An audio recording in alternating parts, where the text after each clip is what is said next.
Magandang araw po sa inyo. Marami na po akong narinig ng mga kwentong kababalaghan. Mga istoryang umiikot sa mga madidilim na kalsada, lumang bahay at mga lugar na may nakaraan. Isa nga sa pinakasikat dito ay ang Balete Drive. Maging ang ilan sa mga kaibigan ko ay may mga karanasan na rin daw na hindi maipaliwanag.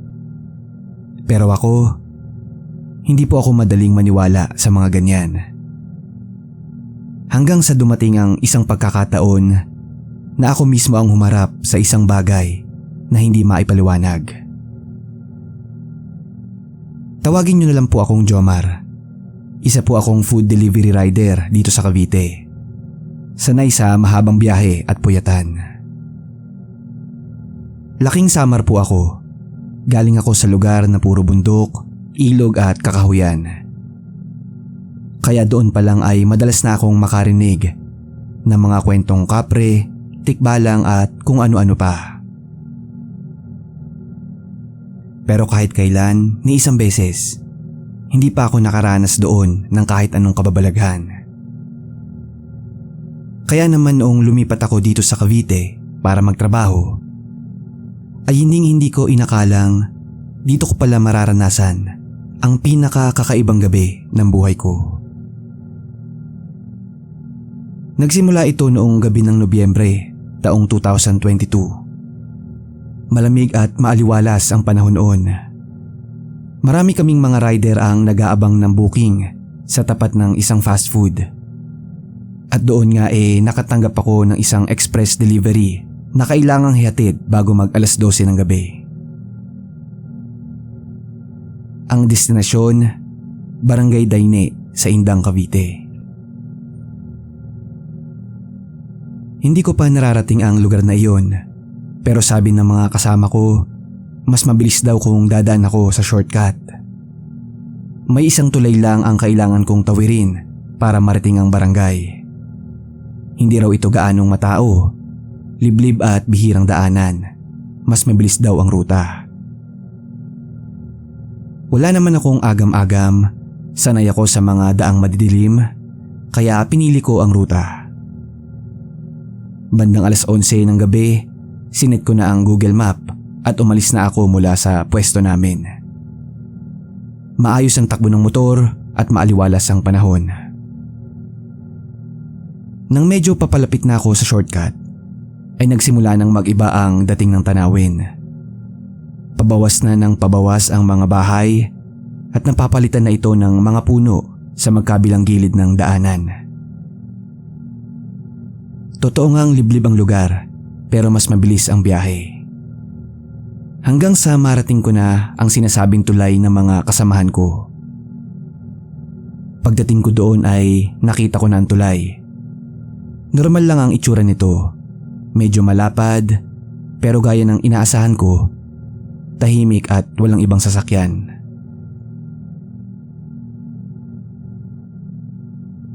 Sa unang tingin ay tipikal na tulay lang ito sa gitna ng kakahuyan. Pero nang umapak na ang gulong ng motor ko sa mismong simula ng tulay, ay hindi ko alam pero parang may biglang nagbago sa paligid. Parang mas lumamig ang hangin nang hindi ko inaasahan. Hindi ito yung tipikal na lamig na galing sa kapaligiran. Para bang may bumalot sa buong katawan ko na hindi ko maipaliwanag. Hindi ko na pinansin yun, kaya diretso lang ang takbo ko. Pero ilang saglit pa, habang binabaybay ko ang gitnang parte ng tulay, ay may naramdaman akong nagpatayo ng buong balahibo ko sa katawan. Sa kalagitnaan ng pag-andar, ay para bang may humawak sa balikat ko. Hindi naman masakit o mahigpit. Yung pakiramdam na parang may umakbay sa likuran mo, ganun yung naramdaman ko. Napakapit ako sa manibela at medyo lumalim yung paghinga ko. Binagalan ko ang takbo at pinakiramdaman ko ng maigi ang paligid. Tumingin ako sa side mirror pero wala akong nakita. Pilit kong nilabanan yung takot sa sandaling yun. Kaya diniretso ko na ang takbo at inisip ko na lang na guni-guni ko lang ang lahat. Pero yun ang akala ko. Dahil pagkalagpas ko ng tulay ay biglang parang may kung anong tumama sa gilid ng helmet ko.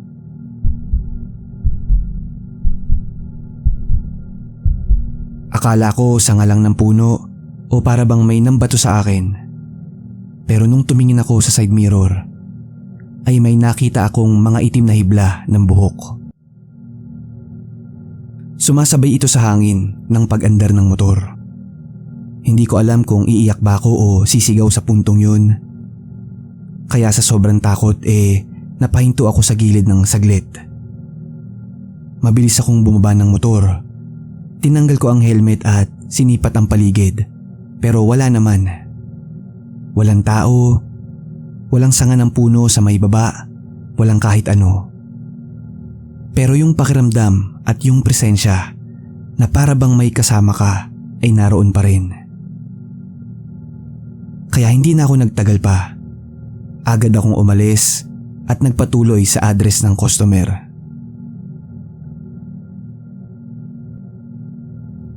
Nang makarating ako sa bahay ng customer, may mga ilaw na ulit at mga bahayan.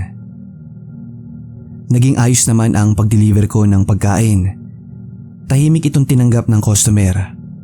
At nang matapos kong ibigay ang resibo, umalis na din ako agad. Sabi ko nga sa kanya "Ma'am, nakakatakot po pala ang daan dito sa inyo."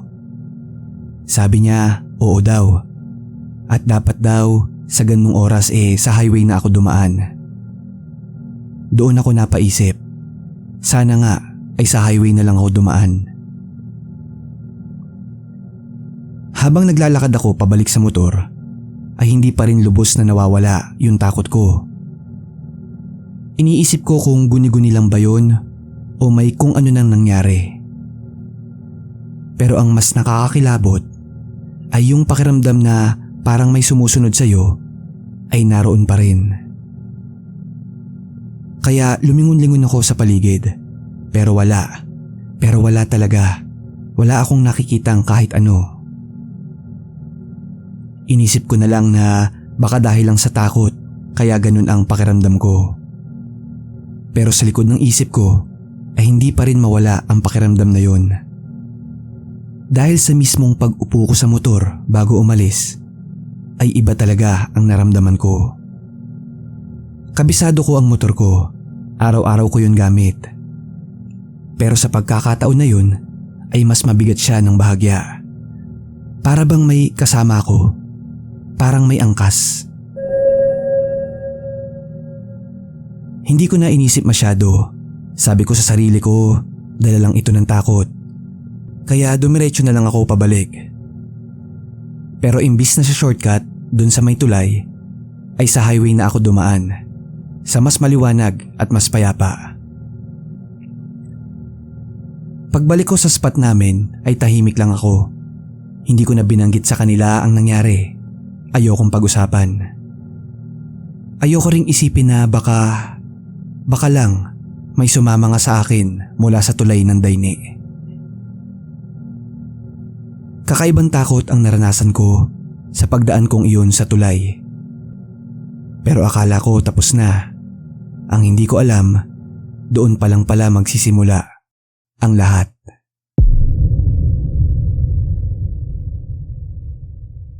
Simula noong gabing dumaan ako sa tulay ng Daine, ay nagbago na ang pakiramdam ko sa loob ng bahay. Nung una ay kaya ko pang baliwalain, pero habang tumatagal ay palala ng palala. Minsan ay uuwi ako ng bahay na bukas ang ilaw sa sala at kusina. Pero sigurado kong patay yun bago ako umalis. Dahil umaga nga ako naalis at maliwanag pa, hindi ko kailangan buksan ng ilaw. May isang gabi din, pag uwi ko galing duty, ay may naabutan akong basag na baso sa sahig. Pira-piraso at nagkalat ang mga bubog. Pero ang nakakatakot doon, hindi ito sa tabi ng lababo o lamesa na basag, kundi sa may sala. Grabing kaba ang nararamdaman ko noon habang nililinis ko yung kalat. Kasi iniisip ko, hindi yun mapupunta doon kung walang nagdala. At bukod doon, may pagkakataong ang loob ng bahay ay parang may kakaibang amoy. Masangsang na parang amoy abo na hindi ko maipaliwanag. Basta kakaibang amoy ng loob ng bahay. At dahil nga sa mga sunod-sunod na pangyayari na yun, ay parang nababalisa na ako araw-araw. Hindi na rin ako masyado makafocus sa trabaho, sa kakaisip. Anong meron?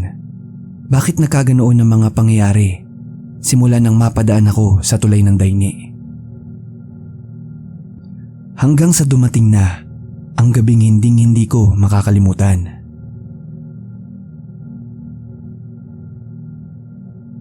Linggo ng gabi noon, walang masyadong booking kaya napaaga ang uwi ko sa bahay. Normal naman pagdating ko, tahimik ang bahay at walang kakaibang amoy. Kaya nakapagpahinga ako ng maaga. Pero nung madaling araw, bandang 2:00, nagising ako bigla mula sa di pang karaniwang ingay na narinig ko sa labas ng kwarto. Hindi ako gumalaw agad. Pinakiramdaman ko muna yung paligid kung maririnig ko ulit yung tunog. Wala, tahimik lang.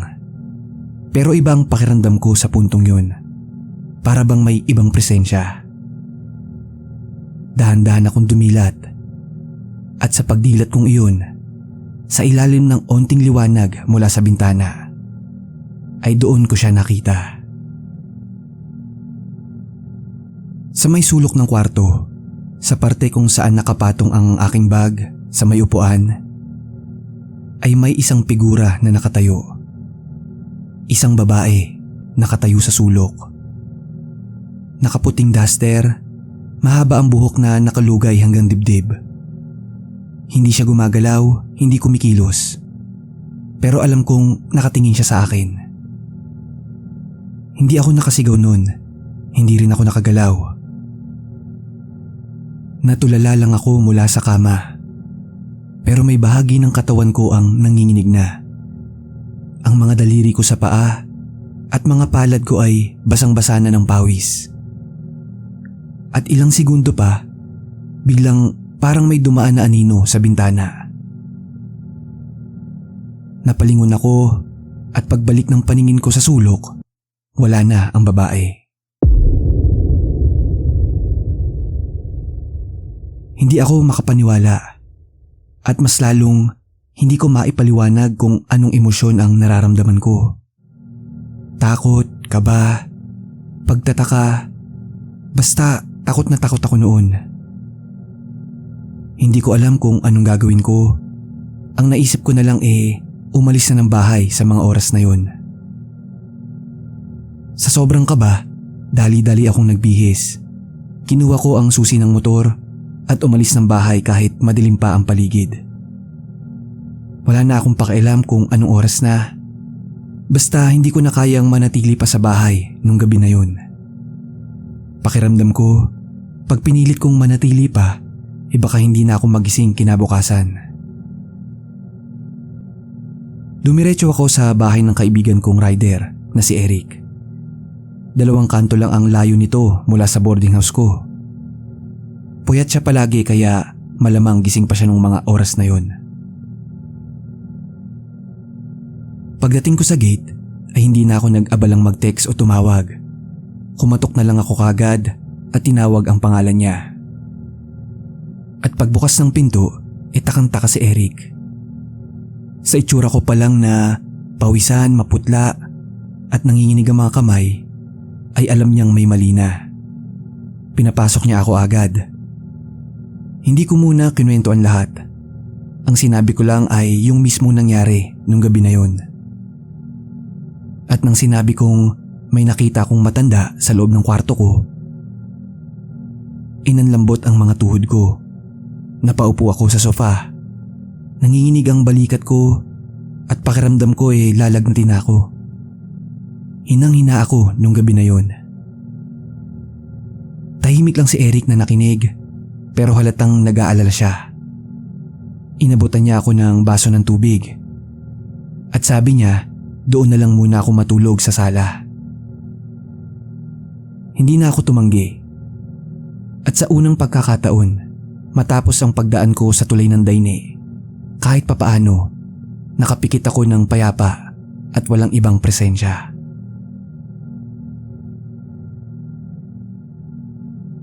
Kinabukasan ay gumaan ang pakiramdam ko kahit papaano. Kinuwento ko na lahat kay Eric simula nang dumaan ako sa tulay. At nag-offer naman siya na doon muna ako magstay. At pagkatapos noon, ang sabi niya doon muna daw ako manatili sa bahay nila. Hindi na rin ako tumanggi. Matagal na rin naman kaming magkaibigan ni Eric. Doon muna ako nanatili ng ilang araw habang hinahanapan pa namin ng solusyon ang mga pangyayari sa bahay ko. At dumating nga ang araw na sinamahan ako ng isa ko pang kaibigan na rider, si Jose na taga-Indang. Sinamahan niya ako sa isang matanda na taga-Daine upang kahit paano ay masolusyonan ang mga nararanasan ko sa bahay dahil gusto ko na ring umuwi sa mga panahon na yun. Ayon sa matanda na nakausap namin, matagal na raw pinaniniwalaan ng mga taga roon na may nangyayaring pagpipili sa mga dumaraan sa tulay na iyon. Sabi nila may sumasama nga daw na kung anong espiritu sa mga dumadaan doon. At ang sabi sa akin ng matanda, kung talagang may nararamdaman ako, baka daw may napinsala akong hindi ko alam. Hindi man sinasadya, pero kailangan ko daw humingi ng paumanhin na may dalang alay. Ang pumasok sa isip ko noon baka kako nabulabog ko ang katahimikan sa pagdaan ko ng 10 oras ng gabi.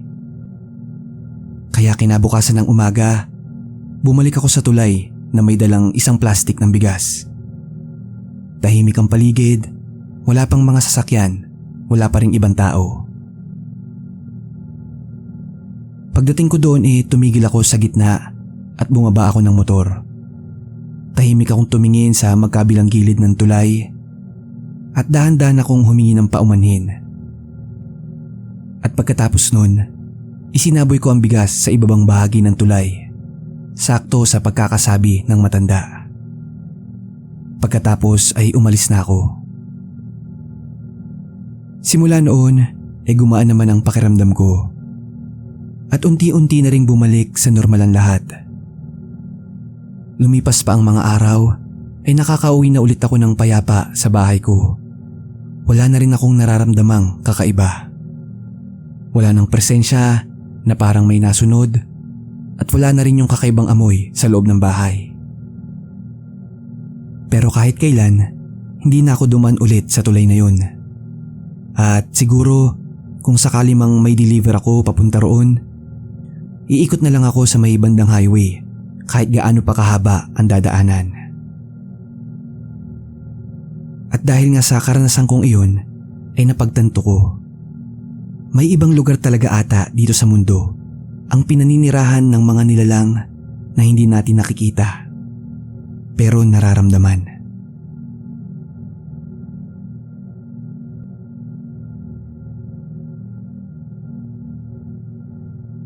Magandang araw po sa inyo. Ako nga po pala si Miko, 30 anyos at nagtatrabaho po bilang isang HR dito sa Maynila. Maayos naman po ang takbo ng buhay ko ngayon. Trabaho, pahinga, at paminsan-minsan ay nag-out of town. At isa nga po sa pampalipas oras ko ay ang pakikinig ng mga horror stories. Kaya ngayon ay susubukan ko naman pong magbahagi ng sarili kong karanasan. Ang istorya ko po ay nangyari noong mag-outing ako kasama ang mga kaibigan sa Lobo, Batangas. Taong 2019 nang mangyari ito, buwan ng Hulyo. Kasama ko ang 3 kong matalik na kaibigan, si Arvin, RJ at si Benjo. Nagplano kaming 4 na mag-weekend outing, pamparelax. Si Arvin, siya ang may-ari ng kotseng ginagamit namin sa galaan. Isang Toyota Vios na 2017 model.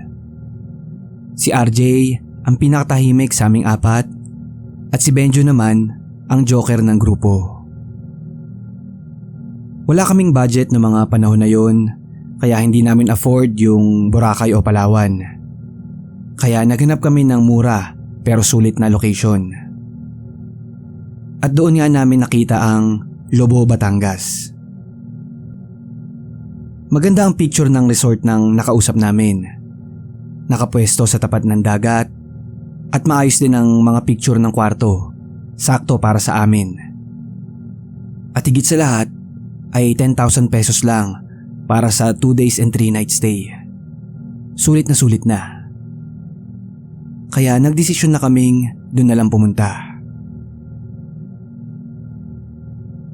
Biyernes ng hapon kami umalis noon, mga bandang 4:00. Bit-bit lang ang ilang gamit, cooler na may inumin, at mga bag namin na puno ng mga damit at chichirya.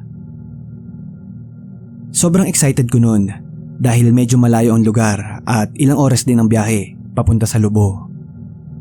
Actually, para sa akin, ang road trip ang pinakamasayang parte ng outing. Kaya sa biyahe pa lang, punong-puno na ng tawanan ng sasakyan. Kung ano-ano ang pinag-uusapan namin, trabaho, mga ex, yung mga crush, at tungkol sa mga buhay-buhay. Mula sa mahabang biyahe at ilang mga stopover ay narating na namin ang resort. Bandang 11:00 na ng gabi noon kaya tahimik na ang paligid. Kinuha namin ang susi sa bantay, inayos ang gamit at nagpahinga muna kami saglit sa kwarto. Naging masaya naman ang bakasyon naming yun. Napakaganda pala sa Lobo, Batangas. At ang pinaka-paboritong activity na ginawa ko doon ay yung snorkeling. Napakalinaw ng tubig. Ang daming maliliit na isda na lalapit sa'yo, lalo na pag may dala kang pagkain. At doon din ako unang beses makakita ng mga corals sa malapitan. Ika nga unforgettable experience. Hanggang sa dumating na ang araw ng linggo, ang huling araw namin sa resort. Si RJ kasi ay may pasok ng 10:00 ng umaga sa araw ng Lunes. Kaya sabi niya, gabi na daw kami umalis para kahit paano makapagpahinga pa siya sa bahay nila. Kaya nagpa siya kaming umalis ng bandang 11:30 ng gabi. At sa puntong yun wala kaming kaalam-alam na sa pag-alis pala namin yun ay may naghihintay na isang karanasang hindi namin malilimutan.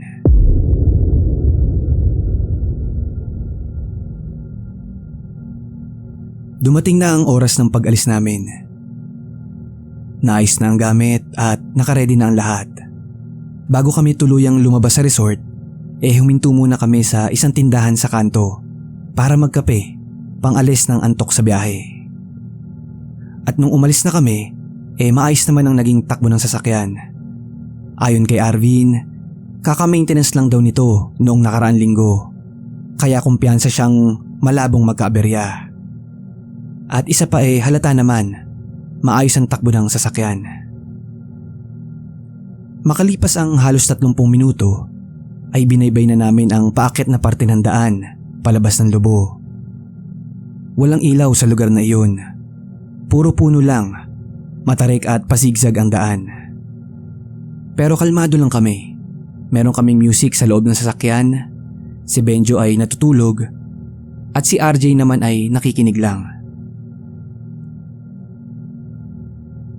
Si Arvin ay nakatutok lang sa kalsada habang iniinom yung binili niyang kape. Pero habang tumatagal ang biyahe, ay unti-unti parang nag-iiba ang pakiramdam ko sa paligid. Napakatahimik at sobrang dilim. Tanging ilaw lang ng sasakyan ang nagbibigay sa amin ng gabay. At habang nakaupo ako sa passenger seat, hindi ko maiwasang mapansin ang pakiramdam sa loob ng sasakyan. Wala namang mali, pero may kung anong hindi ko maipaliwanag. Hindi siya kaba at hindi rin takot. Pero parang may ibang presensyang hindi ko nakikita, pero nararamdaman. Sa puntong yun napatingin ako sa mga kasama ko. Tulog pa rin si Benjo. Si Arvin naman ay seryoso lang sa pagmamaneho. At nang napalingon ako kay RJ, doon ako medyo nagtaka. Gising siya at nakadilat. Hindi nagsasalita at parang may kakaiba sa kanya. Nakatingin lang siya sa labas ng bintana, doon sa may bandang kanan ng kalsada. Talagang kakaiba yung pagdaan namin doon sa lugar na yon. Ilang minuto pa ay napansin kong parang bumabagal ang takbo ng sasakyan. Tinanong ko nga si Arvin kung okay lang ba ang daan. Tumango lang siya. Sabi niya ay oo daw. Medyo malubak lang pero kaya pa naman. Hindi ko alam kung bakit, pero sa mga sandaling yun, ramdam kong hindi lang kaming apat ang nasa lugar na yon.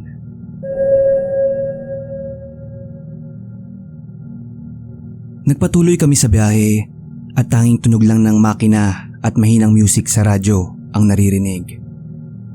As in walang streetlights at puro puno lang sa matataas na bundok ang makikita mo. Paakyat pa rin ang daan at habang papalapit kami sa bahagi ng zigzag road ay parang mas bumigat ang pakiramdam ng sasakyan. Tinanong ko ulit si Arvin kung okay lang ba.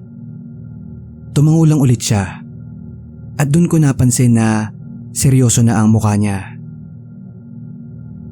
Mahigpit na ang hawak niya sa manibela at iba na din ang dating ng ekspresyon niya. Napatingin ulit ako sa likod. Si RJ, tulala pa rin sa may bintana. Tinanong ko na siya sa pagkakataon na yun. RJ, okay ka lang ba? Hindi siya sumagot. At sa mga sumunod na kaganapan na, nagsimula ang madilim na karanasan ko sa Lobo, Batangas. Pagliko namin sa isa sa mga madidilim na kurbada, ay doon ko naaninag ang isang hindi maipaliwanag sa gilid ng kalsada. Mayroon akong nakitang isang matandang babae. Nakatayo lang siya sa kaliwang bahagi ng daan, nakaputing duster at mahaba ang buhok. Hindi kita ang mukha niya dahil medyo nakayuko. At ang nakakatakot ay hindi man lang siya gumalaw o natinag nang bahagya siyang tamaan ng ilaw ng sasakyan. Para bang hindi siya nasilaw. Akala ko nung una ako lang ang nakakita. Pero nang tanungin ko si Arvin ay napansin din daw niya. Walang nagsalita sa amin. At pagliko namin sa pangalawang kurbada, nandoon na naman ang matandang babae na yun. Pero ngayon, nasa bandang kanan na siya, nakaharap sa daan. Nakayuko pa rin na parang estatwa. Siya din ba yun? Mahina kong tanong kay Arvin, pero hindi na siya sumagot. Ramdam ko na natatakot na siya. At makalipas ang ilang saglit, biglang tumigil ang kotse. Walang kakaibang tunog, basta bigla na lang nawalan ng power ang makina. Sinubukan ni Arvin ulit paandarin, pero wala, ayaw gumana. Tahimik lang kami sa loob. Kahit nga si Benjo na karaniwang maingay ay hindi na rin nagsasalita. Walang nagbibiro sa amin sa mga oras na yon. Si RJ naman, nakahawak sa ulo niya, para bang nahihilo. At doon ko unang napansin na parang hindi na normal ang kinikilos niya. Okay lang ba siya? Tanong ko kay Arvin. Pero halos pabulong lang ang boses ko. Hindi pa rin siya sumasagot.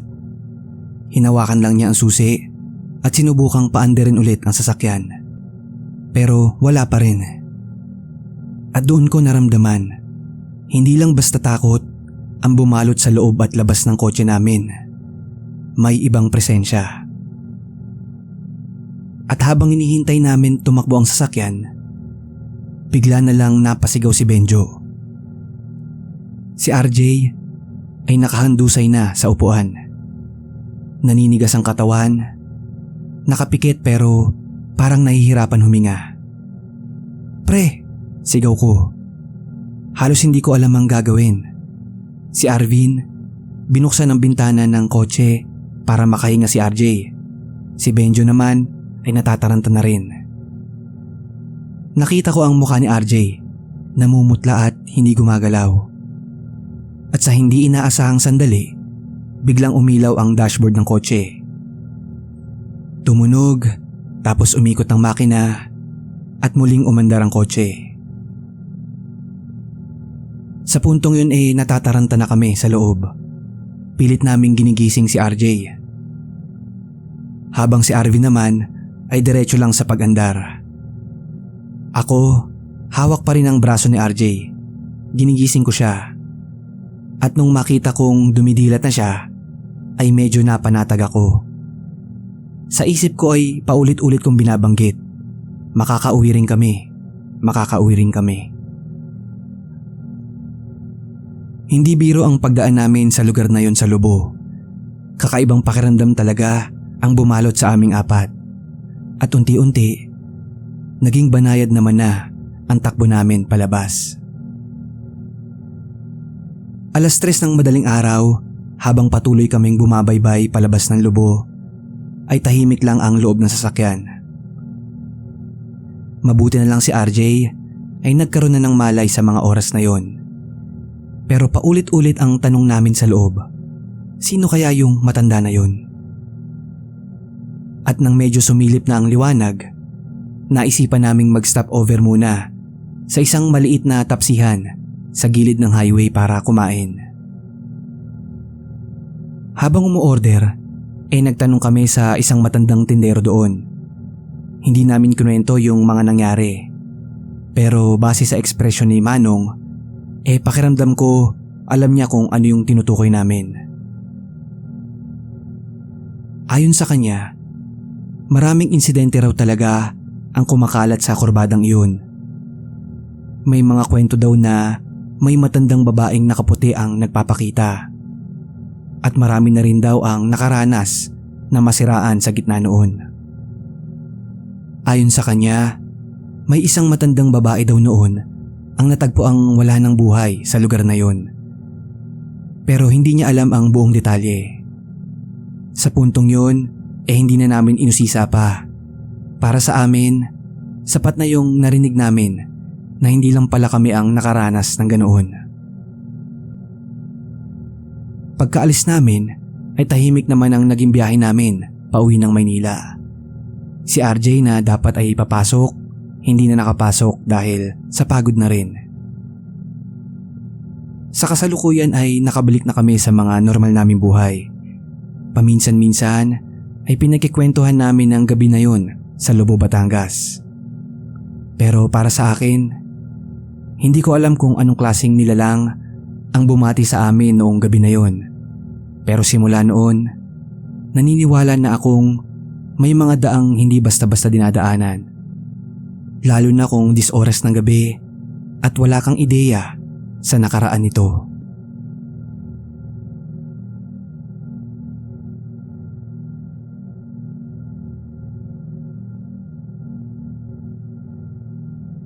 Kamusta po kayo? Tawagin niyo lang po akong Alan. Sa ngayon ay nagtatrabaho ako bilang warehouse coordinator dito sa Batangas. Naging parte na po ng routine ko araw-araw ang pakikinig ng horror stories. Kakaibang aliw din kasi ang nararamdaman ko kapag may mga istoryang tungkol sa mga hindi maipaliwanag. Siguro po dahil na din sa likas na kuryosidad ko, kaya po ako nahilig. Hindi naman po ako lapitin ng mga ganon, wala rin naman akong third eye. Pero may isa po akong karanasan na masasabi kong kakaiba kumpara sa ibang tao. At ito po ang ibabahagi ko sa inyo.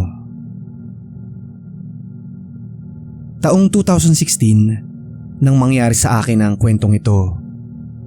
Summer noon at napagplanuhan ng matalik kong kaibigan na si Greg na bumisita sa lola niya sa Iloilo.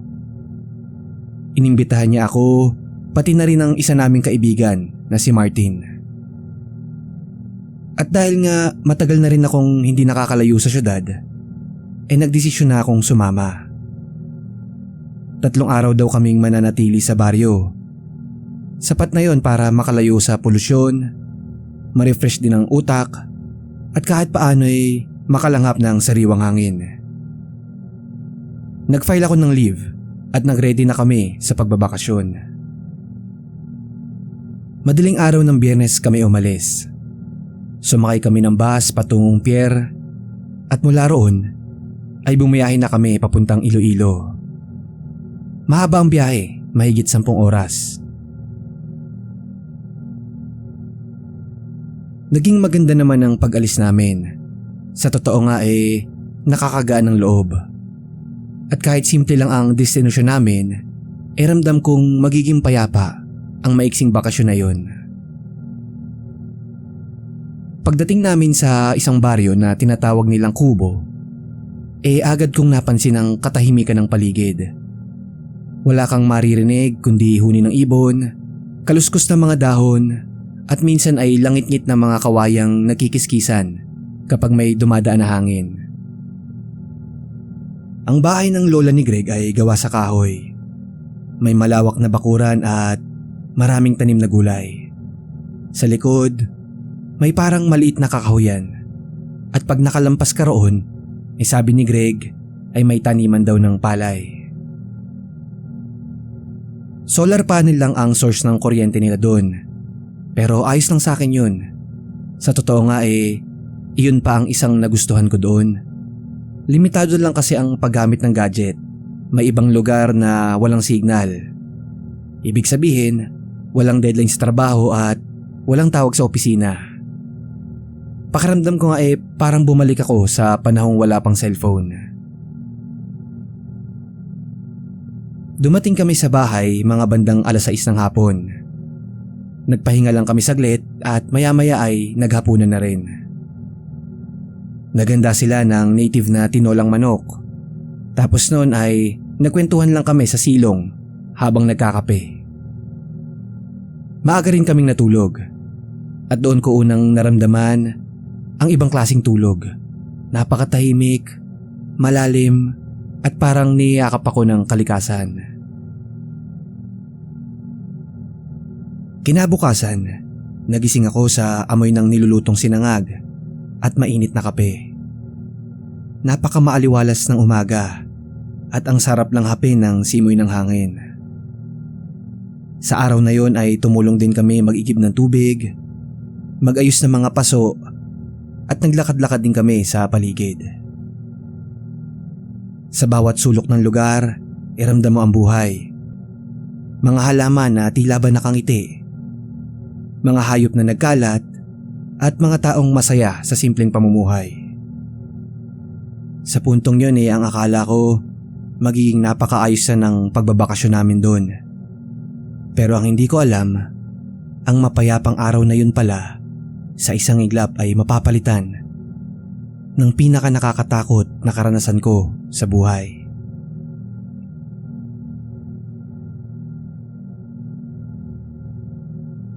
Bandang 5:00 ng hapon, sa araw na rin na yun, habang medyo bumababa na ang araw, naisipan kong maglakad-lakad mag-isa. Sabi ko kay Greg at Martin, gusto ko lang maggala-gala.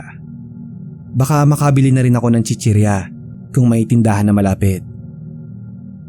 Sinabihan ako ni Greg na may 100 daw papunta sa maliit na tindahan sa dulo ng kalsada. Mas mabilis kung dadaan daw ako sa maliit na daan sa gilid ng kakahuyan. Diretso lang, sabi niya. May daan na sinusundan ng mga tao roon, hindi ka maliligaw. Tumango lang ako. May tiwala naman ako sa kaibigan kong yun at saka taga doon siya. Alam niya yung pupuntahan. At isa pa, sa tagal ng panahon ko sa syudad, gusto ko ring maranasan ang simpleng lakad sa ilalim ng hapon. Paglapit ko sa kakahuyan, napansin ko agad ang tinutukoy niyang daan. Makipot pero kita mo agad. May mga tuyong dahon sa gilid at sa unahan ay may puno ng niyog. Dahan-dahan akong naglakad. Naririnig ko yung mga tuyong dahon sa ilalim ng tsinelas ko. Wala akong ibang dala kundi maliit na wallet at yung cellphone ko. Habang lumalakad, ibang saya ang nadarama ko. Ang kulay ng langit ay nagsisimula ng magkulay kahel at ang mga anino ng puno ay tumataklob sa akin. May mga paru-paro nga din akong nakikita at wala ring ibang tunog kundi ang mga dahong sumasabay sa hangin, pati mga huni ng ibon. Kakaibang karanasan ito para sa akin na araw-araw nasa Maynila. Pero ilang minuto pang lumipas, parang napansin kong may onti ng kakaiba. Hindi ko agad masabi, paulit-ulit na ang dinadaanan ko. May isang puno doon na para bang 3 beses ko nang nakita. Pati yung isang puno na may nakabalot na plastik sa bunga. Tumingin ako sa likod, wala naman akong nakakasalubong o sinusundan. Huminto ako. Sinubukan kong balikan yung mga dinaanan ko. Pero nang lumakad ako pabalik, nakita ko ulit ang parehong puno na nasa harapan ko kani-kanina lang. Pinagpawisan na ako ng medyo malamig. Baka ako naliligaw na ako. Pero saan banda? Diretso lang naman yung daan, di ba? Huminga ako ng malalim at sinubukan kong wag mataranta.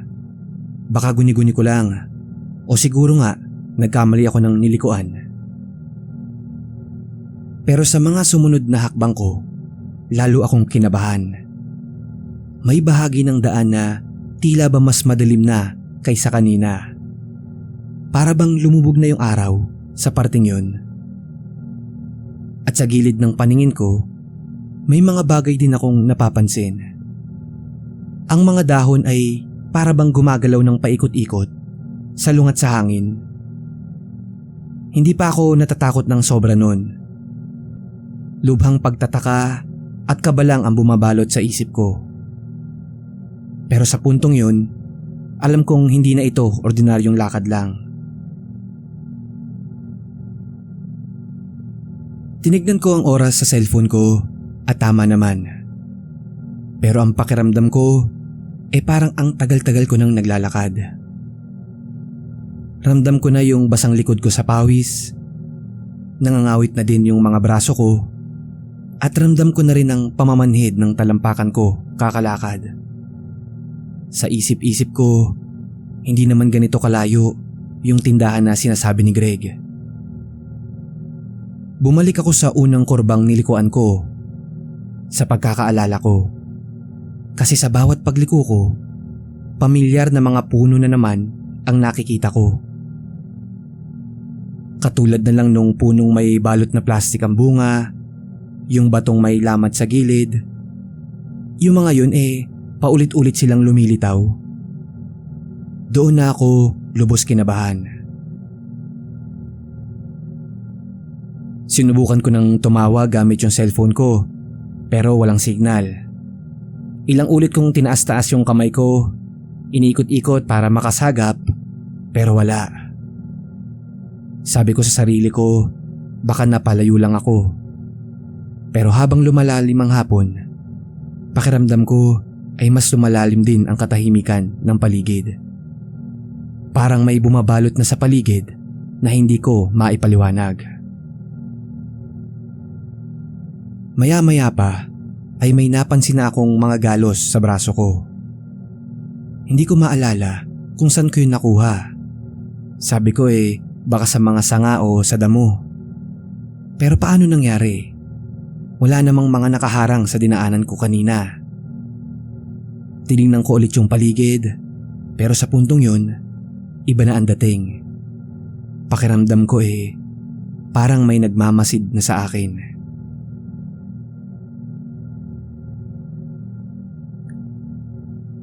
Nung tumigil ako saglit, ay napansin kong mas tumahimik na ang kapaligiran. Ang mga huni ng insekto at ibon ay nawala na. Tapos ang kulay ng langit na kanina ay medyo maliwanag, Ngayon ay madilim na. Nakatago na ang araw. Makalipas pa ang ilang segundo, may parang usok o hamog na gumagapang mula sa lupa. Naramdaman ko na rin na nanlalamig na ang paligid. Hindi yun yung lamig na galing sa simoy ng hangin. Isang klase ng lamig na nanunuot sa buto. At ilang hakbang pa ay doon ko na nakita. May nakatayo sa may kanto ng daan. Matangkad, payat, at ang hugis niya ay hindi pang ordinaryong tao. Hindi ko agad na aninag ang muka, pero ang pagkakahulma ng katawan niya ay hindi pantay. Ang leeg ay parang masyadong mahaba, ang mga braso ay maninipis, at ang ulo ay hindi pangkaraniwan. Hindi ko maipaliwanag, pero para bang kabayo. Pero hindi siya eksaktong kabayo, parang halo ng tao at hayop. Hindi ito gumagalaw, nakatayo lang, pero nakaharap sa akin. Hindi rin ako makagalaw noon, parang napako ako sa kinatatayuan ko. Sinubukan kong pumikit, baka ako ilusyon lang. Pero nang dumilat ako, ay naroon pa rin siya. Sa puntong yun inabot ko na yung cellphone ko sa bulsa ko. Plano ko sanang kuhanan ng picture. Pero ang nakakakilabot, nang inaabot ko na ito sa bulsa ko, ay hindi ko maigalaw ang aking mga kamay. Napakatigas ng lahat ng daliri ko sa kamay, hindi ko maitupi.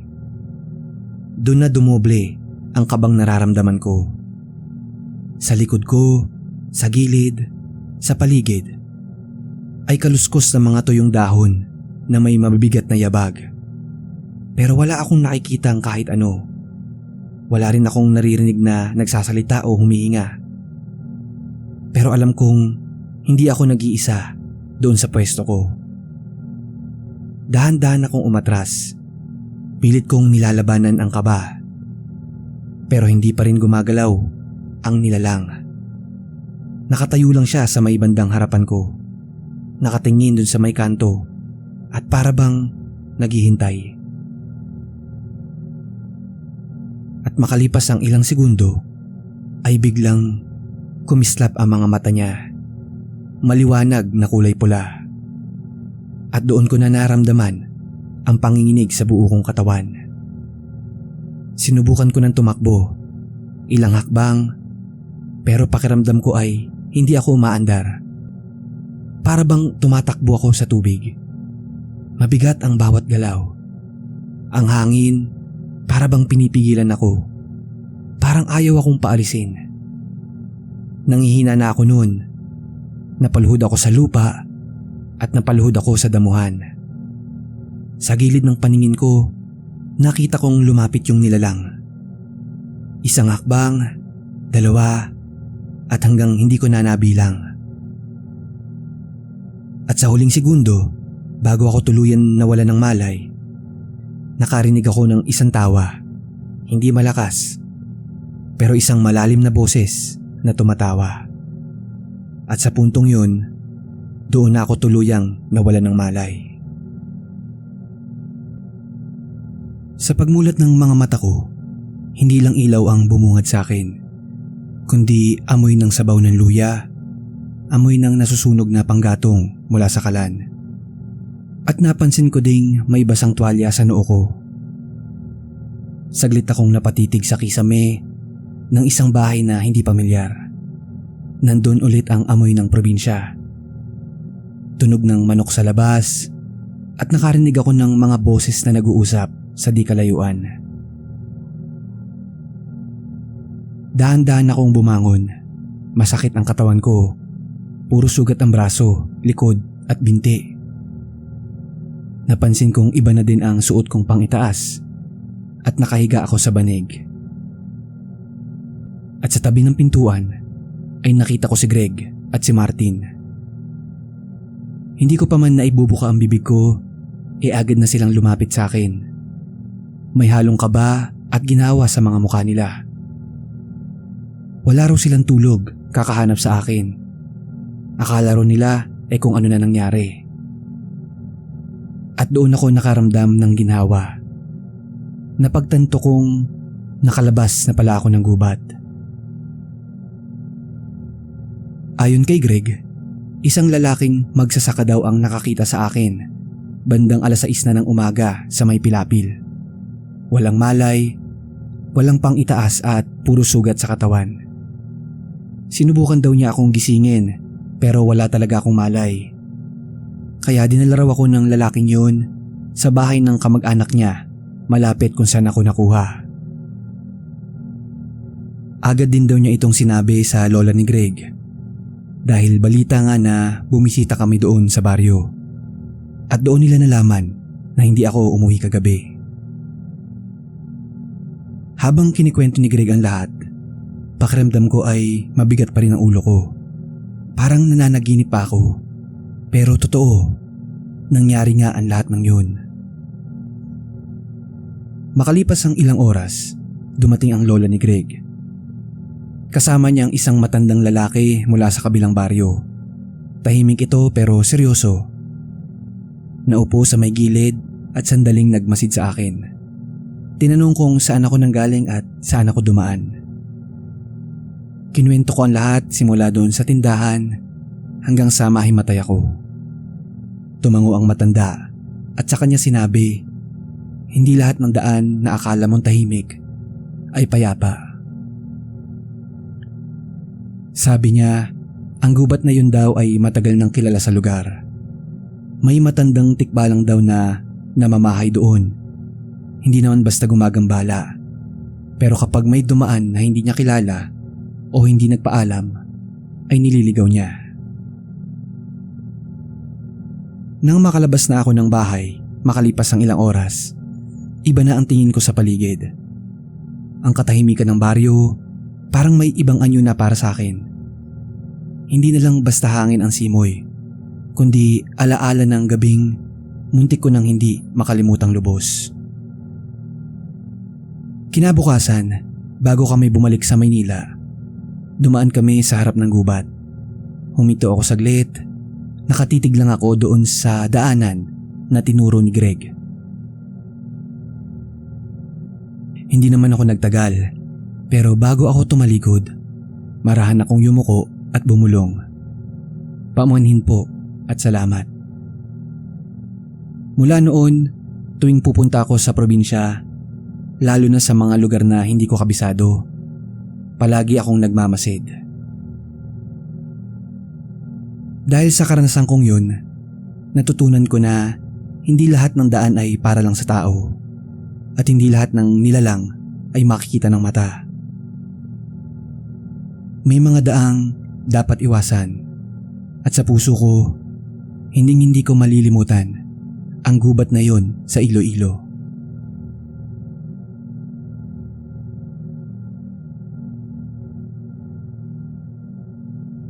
Kamusta po kayo? Ako nga po pala si Hector, 58 years old. Tahimik naman po ang buhay ko ngayon. Maliit na talyer po ang pinagkakaabalahan ko dito sa Manila. Hindi man kalakihan, pero sapat na para kahit paano ay makatulong sa mga apo. Dati po akong taxi driver. Halos 2 dekada din ako na masada noon. At iyon po ang ikinabuhay namin at pinagpaaral ko sa aking mga anak. Noong mga panahon na yun, ay maganda pa po ang kita sa taxi. Pero simula nung pumasok ang mga Grab, pati yung Uber, unti-unting humina.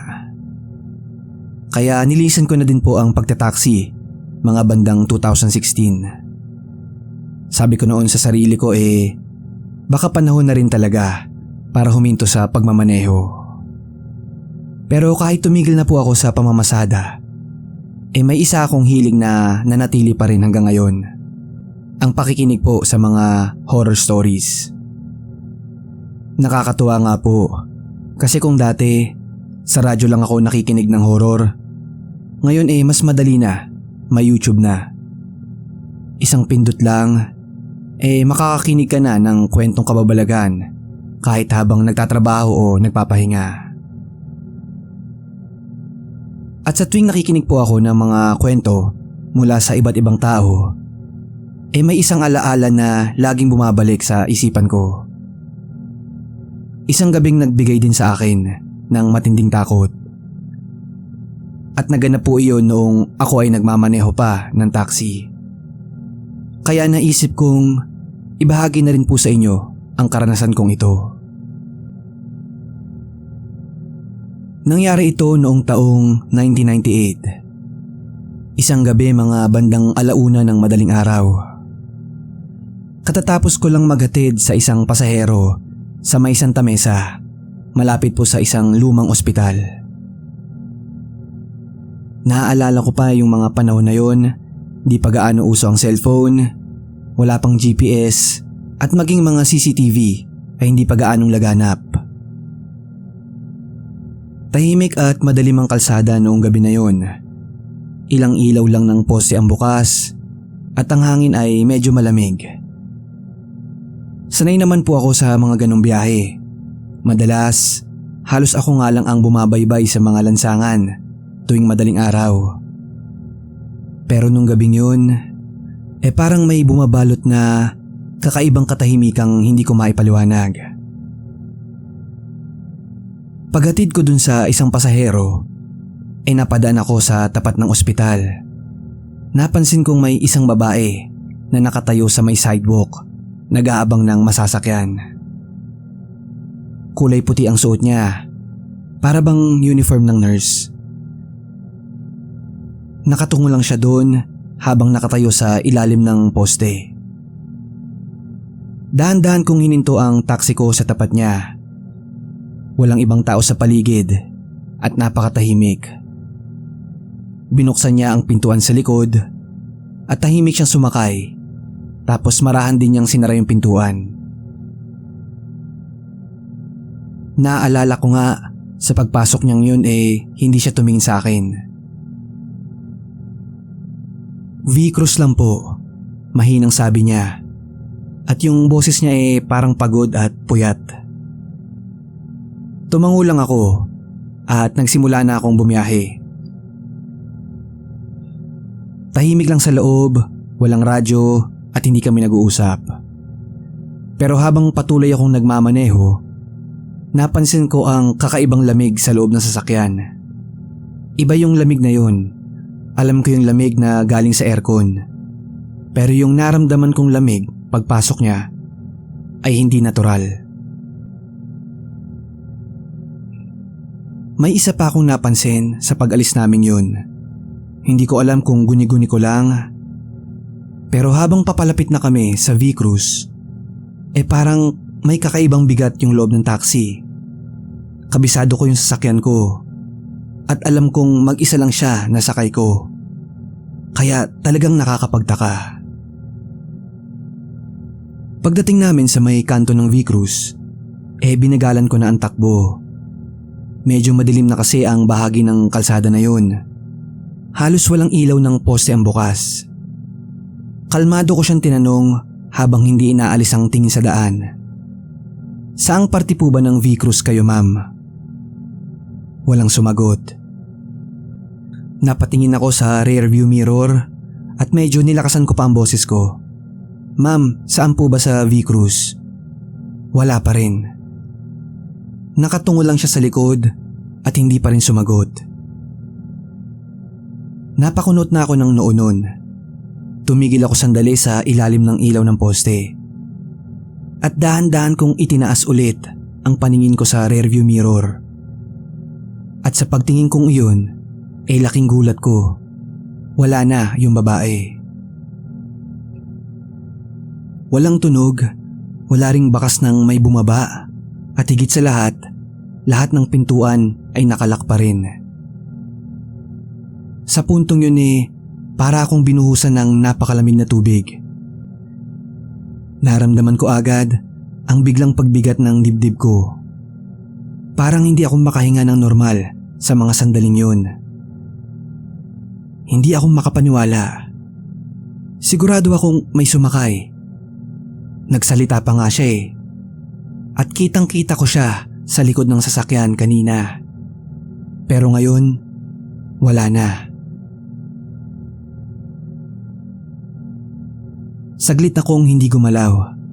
Nanginginig ang kamay ko habang unti-unting inilalagay ang gear sa neutral. Dahan-dahan akong bumaba ng taxi para tignan ang paligid. At doon na nagsimula ang isa sa pinaka nakakatakot na sandali ng buhay ko. Pagbaba ko ng taxi, dumiretso agad ang tingin ko sa paligid. Tahimik lang, walang ibang tao at wala ring ibang sasakyan. Ilang poste lang ng ilaw ang nagbibigay ng liwanag sa madilim na kantong yun. Pinilit kong maghanap ng kahit anong senyales kung saan siya bumaba. Pero wala. Wala akong nakita. Naglakad-lakad pa ako palayo para maghanap, pero nabigo lang ako. At makalipas ang ilang minuto, ay bumalik na ulit ako sa loob ng sasakyan. Pinilit kong pakalmahin ang sarili ko. Isang malalim na buntong hininga. Tapos sinandal ko muna ang ulo ko sa upuan ng saglit. Wala na akong balak na magtagal pa roon. Maya-maya lang ay binuksan ko na ulit ang makina ng sasakyan. Pero bago pa ako tuluyang makaalis, ay binalot ulit ako ng napakatinding takot. Napatingin ulit ako sa rearview mirror. At sa puntong yun, ay may tao na naman na nakaupo sa likod ng kotse. Babaeng nakauniforme pa rin, pero hindi na siya katulad ng kanina. Ang balat niya sa muka ay para bang naagnas na. Para bang unti-unti nang humihiwalay ang laman niya sa bungo. At ang kanyang mga mata ay para bang butas lang na kulay itim. Gusto ko na sanang sumigaw nun at gusto ko na rin kumaripas ng takbo palabas. Pero nanigas ang buong katawan ko. Walang boses na lumabas. Yung lalamunan ko parang may tinik na hindi ko malunok. At ilang saglit pa ang lumipas ay biglang namatay ang makina ng taxi. Kasabay nun ay parang may malamig na bagay na dumaan sa bato ko. Hindi na ako nagpatumpik-tumpik pa. Sinubukan ko itong paandarin ulit, pero wala. Pangalawang beses, wala pa rin. Sa ikatlong beses ay nanalangin na ako. Pinigit ko yung mga mata ko habang pilit na pinapaandar yung taxi. Sa kabutihang palad, tumunog ulit ang makina. Umilaw ang dashboard at muling umandar ang sasakyan. Pagtingin ko sa rearview mirror, wala na siya. Wala na ulit yung babae. Hindi ko na inisip kung saan siya pumunta. Wala na rin akong pakialam kung totoo ba ang nakita ko o hindi. Basta ang alam ko, gusto ko nang umalis sa puntong yun. Mabilis kong pinaandar yung taxi. Hindi ko na ininda kung anong direksyon ang tinataha ko. Basta ang mahalaga, makalayo lang ako sa kantong yun. Pero habang binabaybay ko ang daan, pakiramdam ko hindi pa rin natatapos yung takot ko. Parang may bahid ng kakaibang lamig na naiwan sa loob ng sasakyan. Pero hindi ko na yun ininda, dumiretso lang ako sa pagdadrive. Pagkarating ko sa terminal ay hindi agad ako bumaba. Nanatili lang akong nakaupo sa loob at tahimik na pumikit. Hindi ko rin alam kung kanino ako unang magsasabi ng nakita ko. Sa totoo lang po, kahit hanggang ngayon habang sinusulat ko ito, ay paulit-ulit pa rin bumabalik sa isip ko yung itsura ng babae na yun sa likuran. Hindi ko alam kung bakit siya sa akin nagpakita o kung bakit dun siya sa taxi ko sumakay. Pero isang bagay lang ang malinaw. Totoong nakita ko siya at hindi yun gawa-gawa lamang. Kinabukasan ay maaga akong pumunta ng terminal. Nagpasya akong magkwento na sa ilan sa mga nakatambay doon na driver. Hindi ko alam kung bakit, pero gusto ko lang may makausap tungkol sa mga nakita ko. May ilan sa kanila ang nakinig, pero halata kong may halong duda at pagbibiro ang mga reaksyon nila. Siguro daw inaantok lang ako. Yung iba naman tumawa lang. Para daw bang kwento lang sa pelikula. Pero sa lahat ng yun, ay may isa doon na nakinig ng seryoso. Halos kasing edad ko lang siya at kitang-kita ko na nakikinig siya. Hanggang sa nilapitan na niya ako at nagsimula na ring magsalita. Ayon sa kanya, ay may kaibigan din daw siyang minsan ay naranasan na din yun sa parehong lugar. Isang babaeng sakay mula sa kanto ng ospital. Mga bandang madaling araw din daw yun. Naka-uniforme, tahimik din daw at hindi masyadong umiimik. At katulad ng nangyari sa akin, pagdating din sa tapat ng V-Cruise, biglang nawala yung babae na para bang isang bula na naglaho.